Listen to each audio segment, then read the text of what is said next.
I'm Lillian, the Postmodern Mom, and welcome back to my channel. This is a bump update. I am 30 weeks pregnant. I can't believe it's been 4 weeks since my last video, but we actually went on holiday to the US. So I didn't do any bump updates then, and now we are back and have settled in. Took about like a week off to just readjust and get over jet lag. And I had my midwife appointment already last week. So like the week that we came back, I already saw the midwife. I just got back today from a chiropractor appointment, which was great because I've been feeling really tight around my lower back. So this is 30 weeks. This is my 30-week video.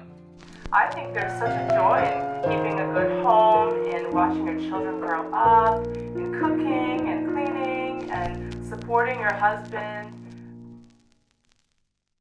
So if you're new to my channel, I am a traditional housewife, American living in the UK, and I stay at home with my 2 children. This is my youngest son, my younger boy, and we're expecting our 3rd baby. And so this baby is due in May 2020, and we only have like another 2 months left or less, yeah. And anyway, we're really excited about the arrival of this 3rd baby because we've decided to go with a private midwife, and it'll be our first time using a private midwife in the UK. You cannot interrupt me all the time. Okay? You sit here, be quiet. Why? Or else you went upstairs. So you can be quiet. Whoosh, whoosh, whoosh. His name's called. What's the heartbeat? They listen to the cord at the same rate as the heartbeat. That's baby's heart that pushes the blood through your cord. So what's new? I feel like I haven't grown as much as I felt like I was at 26 weeks pregnant. And my symptoms are really good. Like, I don't have very many symptoms. In general, the baby is still moving a lot, very active, and the heart rate is high as well. So my friend across the street thinks that if you have a heart rate that's above 150, it's for sure a girl. That's his take on it. So I'm actually becoming more and more inclined thinking that this baby is actually a girl, not a boy. And I feel like I'm still carrying rather high. I don't have that line from my belly button down, which people say that when they have it, it usually means it's a boy. So, and I've had it with him. Actually, I had a quite dark line for my son's pregnancy. But for my first pregnancy, I didn't have a very dark line, and that was a girl. So I'm beginning to think more and more that this baby might be a girl, which is really exciting because we brought back some girl clothes, some baby girl clothes that we had stored in my mom's basement. And when my mom comes this time, she's also going to bring some more baby girl clothes, whether or not we know or not, because she might be coming before the baby's born. So if she comes after the baby's born and it's a boy, then obviously she doesn't need to bring the clothes. But we have a lot of baby girl clothes in storage that I'm really excited to pull out and reuse. Besides that, last minute, my friend across the street, I noticed in her house she had an infant car seat. Her daughter is like the same age as my son. So she's like, yeah, I don't need it anymore, but you can have it. So I was like, great. So now I have an infant car seat that we can use when the baby is a newborn. And what did you do there? Ouch. That's very bad. No. Don't touch it. No. Mommy has to put something on it. No. Don't touch it, okay? But traveling while pregnant during this coronavirus scare was a little bit strange for me. I felt like, you know, oh, maybe we should take extra precautions and not to go certain places. But when we had to fly and go to the airport, there were a lot of people around. So we did and buy masks and traveled with masks on. And I felt like that really did help me feel a bit more confident walking around, is just to have that initial barrier. And then when we got back here to the UK, Felipe insisted that we get ready for the coronavirus and stocked up a little bit on toilet rolls. And I'm only saying that because people have been fighting, like fist fights over toilet rolls. But no, all I bought was an extra, like just a normal family pack. You can wait. You wait. You be quiet. But other than that, I did have at one point, well, when we landed in America, I had a lot of Braxton Hicks and some pelvic pain for the first time, and I was thinking, oh no, I better not have this baby in America because I don't know if we have any insurance, and everything's so much more expensive if you don't have insurance, especially in America. So, but we didn't have the baby in America, and we are here in the UK.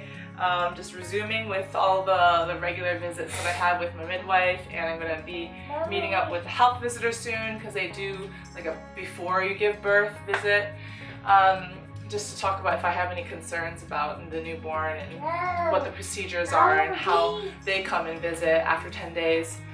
But yeah, I'll have that in a couple weeks time, maybe next Monday, I think. On Monday. Not this Monday, but next Monday, I think. We'll have that meeting with the health visitor. And health visitors get a lot of bad rap because they don't seem to have an understanding of raising children, so they would like probably pressure us to make sure we get all of the medical interventions that they provide. But anyway, I'm not gonna go there in this video.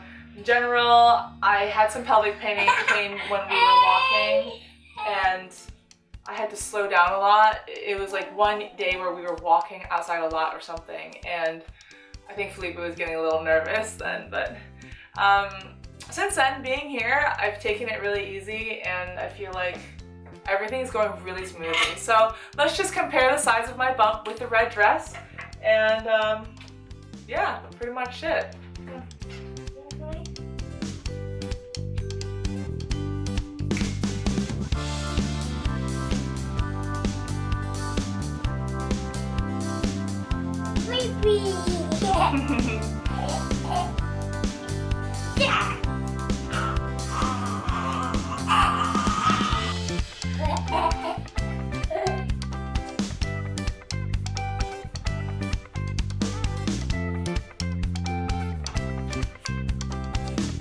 Well, there it is. So according to the measurement that they take from the top of my uterus to the pubic bone, which is called fundal height, I'm right on target. The baby size has grown just consistently from the last time they checked. I think it was like 31 centimeters, and I was 30 plus 4 weeks. The number of centimeters should be similar to the number of centimeters should be similar to the number of weeks pregnant you are. I'm hoping to get together with the videographer again, just to touch base and see what's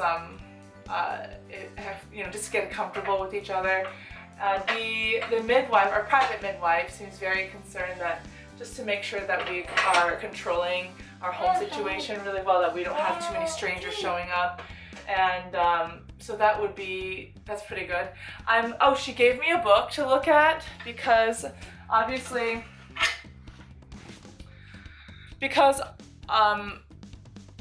in the past I had trouble with third stage.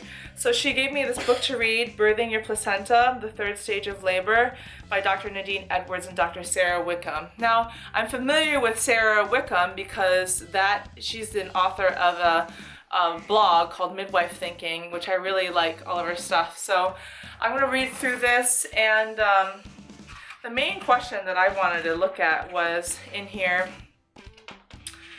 and it was just I just flipped open to it. How long should we wait? Page 27. Unfortunately, it doesn't just tell me an easy answer, so I guess I'm going to have to read it. It looks like a study of women cared for by New Zealand midwives found that only 11.3% of more than 16,000 women who had physiological placental birth experienced a third stage longer than 40 minutes. However, they propose that up to 90 minutes, so an hour and a half, could be normal for some women. It's important to differentiate between what is average and situations which may be considered unusual, obviously. And that's the thing that I find really annoying about the NHS is that they have, it just seems like they have this one system, and if you don't fit into that box, then something's wrong with you. And birth is it varies so much. So I think you need to have a midwife that is experienced and able to have lots of experience that she can draw upon to make a good assessment of the situation. So some women have heard of have birthed like the placenta 3 hours later, and clearly that's like way out of the NHS norm. It probably wasn't an NHS midwife, but if you have an independent, private, or just a good midwife attending you, then she'll be able to look at your situation and think, is this normal or not? And if everything is going okay with your body, then what's the point of rushing anything? So I'm looking forward to telling you how this book goes, I guess, and also just how the birth goes in general. So hopefully I'll be a little bit more frequent with my videos, but unfortunately I just feel like I have nothing really to talk about. We've already got the birthing pool liner I ordered, and we're going to pull the accessories down and the birth pool and set it up and do a test run soon.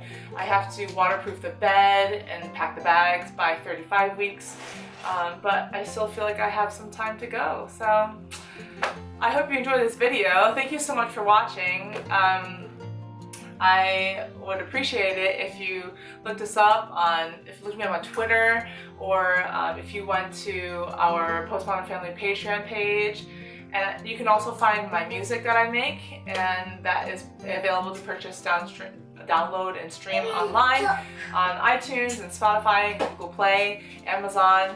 And that's, if you just look up the Postmodern Family, I have 3 albums out, and all of the proceeds go to me 100%. So you would get music that hopefully you enjoy, classical music, and you would be supporting a traditional housewife and traditional family. Thanks for watching. Bye! I think there's such a joy in keeping a good home, in watching your children grow up, in cooking and cleaning and supporting your husband.